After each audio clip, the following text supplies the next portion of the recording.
தியானம் செய்வதற்காக இமயமலைக்கு செல்லும் மனிதர்களை பற்றி ஓஷோவின் விளக்கம்தான் இந்த வீடியோ.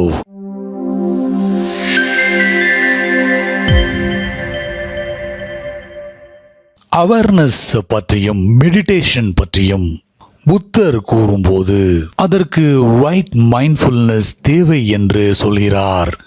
காரணம், சில பேர் தியானமே கதி என்று அதை பற்றி மட்டும் சிந்திப்பவர்களாக இருப்பார்கள். One can become fascinated by meditation. அதாவது அதற்காக வாழ்க்கையிலிருந்து தப்பித்து செல்வதற்கு கூட தயங்க மாட்டார்கள். இது ஆதி காலத்திலிருந்து நடந்து கொண்டுதான் இருக்கிறது. கோடான கோடி மக்கள் தங்களுடைய குடும்ப வாழ்க்கையிலிருந்து தப்பித்து, அதாவது தியானம் செய்ய இந்த வாழ்க்கை இடைஞ்சலாக இருக்கிறது.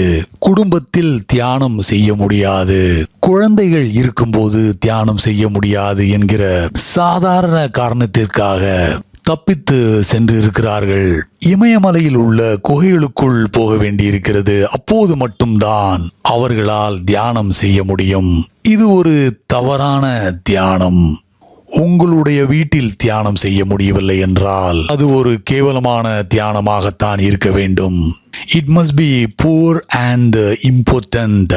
Then your meditation is not worth anything. அந்த தியானத்தில் ஒரு பிரயோஜனமும் இல்லை. அப்படி என்றால் உங்கள் தியானம் உங்களுக்கு அமைதியை தரவில்லை. மாறாக இமயமலையில் உள்ள அமைதியை தான் நீங்கள் அமைதி என்று நினைத்துக் கொள்கிறீர்கள். It is the silence of Himalayas. 30 வருடங்கள் இமயமலையில் தியானம் செய்துவிட்டு நீங்கள் உலகத்திற்குள் வரும்போது அந்த 30 வருட கடினமான பயணம், 30 வருட உழைப்பு காணாமல் போய்விடும். இப்போது உலகம் உங்களை முன்பை விட அதிகமாக தொந்தரவு செய்யும். It will disturb you more than before. காரணம், நீங்கள் இந்த உலகத்தை விட்டு வெளியே 30 வருடம் வாழ்ந்திருக்கிறீர்கள்.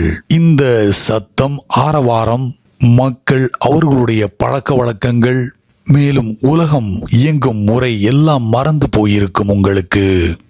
This is not a right meditation. சரியான தியானம் உங்களை பலப்படுத்த வேண்டும், உங்களின் பலமாக இருக்க வேண்டும், பலவீனமாக இருக்கக்கூடாது.